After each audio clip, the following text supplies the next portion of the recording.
आज बहुत दिन बाद फिर से मैं वीडियो बना रहा हूँ क्योंकि यह सैयारा मूवी आई है तो पता नहीं क्या क्या हलचल सबके साथ हो रहा है। फिर भी बना ही देता हूँ क्योंकि मैं जब सैयारा मूवी देख रहा था तो मेरे को लगभग 5 बार नींद आई।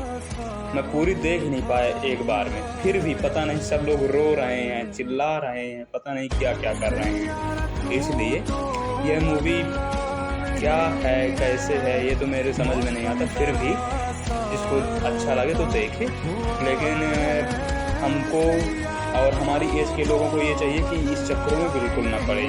वह अपना वर्क करे समय समय पे और अपने को आगे पहुंचाने का हमेशा प्रयास करे, न कि इस तरह की मूवी देखकर अफवाह और कुछ प्रयास करके कुछ होने वाला नहीं। सबसे अच्छा है आप लोग अपना काम पे इस तरह की मूवी आती जाती रहे, लाभ होता है।